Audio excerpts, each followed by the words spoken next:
कायद आज़म मोहम्मद अली जिन्नाह की बतौर वकील चंद यादें। दोस्तों, कायद आज़म बतौर वकील कैसे थे, इस सिलसिले में हमने मुतअद्दिद वाक़यात और भी तलाश किए हैं।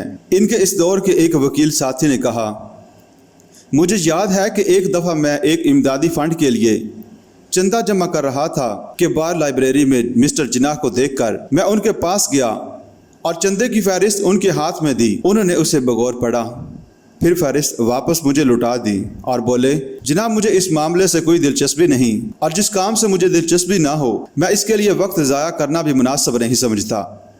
चंदा देना तो दूर की बात है। एक और वकील ने इस दौर की यादों को शुमार करते हुए कहा, मिस्टर जिन्नाह बहुत बड़े वकील थे। हर मुकदमे की तफसीलात बड़ी एहतियात से इन्हें समझाना पड़ती थी, लेकिन एक मरतबा मामला समझ लेने के बाद वो पूरी तरह केस पर हावी हो जाते और फिर बहस में उनका कोई मुकाबला नहीं कर सकता था। इनकी सलाहियतें ज़्यादातर खुदादाद थीं, ताहम खुद इनकी कोशिशों का भी इनमें बहुत दखल था। यूँ मालूम होता था कि मिस्टर जिन्नाह में कोई पोशीदा हिस्स ऐसी है जिसकी मदद से इन्हें मुकदमे के छुपे हुए पहलू और इसकी दिक्कतें आसानी से नज़र आ जाती।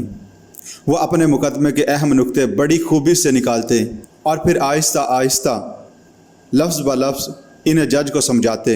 इनकी बहस खालिस मंतकी होती, जज्बात के जोश और गर्मी से पाक, बिलायतों के बकौल। तीनों में से एक वकील ने एक और किस्सा सुनाया। उसने कहा, मिस्टर जिन्नाह के ज़माने में हाई कोर्ट में M.A. सोमजी नामी एक और वकील था जो उम्र में उनसे छोटा था। सोमजी बाद में हाई कोर्ट के जज हो गए। एक मुकदमे में जिन्नाह और सोमजी मुखालिफ फरीकों की तरफ से पेश हो रहे थे। सोमजी किसी और अदालत में बहस कर रहे थे कि यकायक मिस्टर जिन्नाह वाले मुकदमे की आवाज़ पड़ गई। सोमजी के मुंशी ने मिस्टर जिन्नाह से मुख्तसरन इल्तवा की, दरख्वास्त की कि अगली तारीख ले लें। मिस्टर जिन्नाह ने इनकार कर दिया। मुंशी ने जज से मदद चाही तो जज ने कहा, अगर मिस्टर जिन्नाह मान जाएं तो मुझे अगली तारीख देने पर कोई एतराज़ नहीं।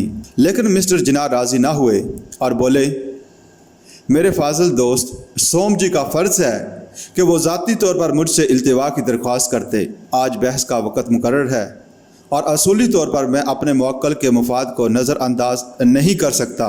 हेक्टर बिलायतो लिखते हैं कि मिस्टर जिन्नाह के तीनों साथियों ने इनके बारे में यादें समेटते हुए कहा, मिस्टर जिन्नाह लायक और धुन के पक्के थे और हमें यूँ महसूस होता था कि उनमें जज्बाती अंदाज की कमी है, लेकिन बहस में इनकी लियाकत और बरतरी के हम सब कायल थे। वो गैर जज्बाती अंदाज में अदालत में बहस के लिए एक ख़ास अंदाज में खड़े होते, अपना एका यानी एक शीशे वाली ऐनक आँख पर लगाते और फिर आहिस्ता से जज की तरफ आँख उठाते। उनकी हरकत व सकनात से एक मुदब्बिर का अंदाज झलकता था। यूँ मालूम होता कि वो सारी अदालत पर छा गए हैं। मिस्टर जिन्नाह रफ्ता रफ्ता अपने दलाइल से सचमुच छा जाते थे।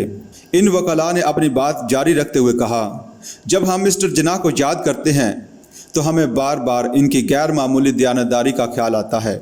मिस्टर जिन्नाह का एक मुवक्किल अदालत में इनकी कारकर्दगी से इतना मुतासर हुआ कि उसने मुकर्ररा मुआवजे के अलावा उनको कुछ रुपया भेज दिया।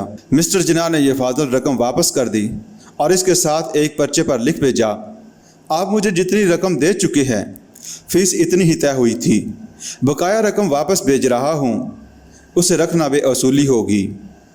कायद आज़म पर किताब लिखने वाले हेक्टर बिलायतो ने इन तीन बूढ़े वकीलों से पूछा कि क्या आप मिस्टर जिन्नाह की काबिलियत से मुतासर थे या इन्हें पसंद करते थे?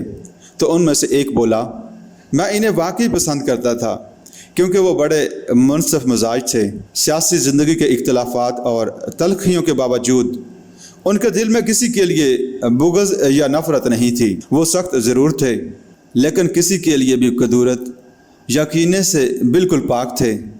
इन तीनों वकीलों में से दो हिंदू थे और एक पारसी, लिहाजा ये भी नहीं कहा जा सकता कि वो मुसलमान थे, इसलिए तारीफ़ें कर रहे थे। और यही कायद आज़म की ज़ाती दयानतदारी और पुरवकार ज़िंदगी बसर करने का सबसे बड़ा सबूत है।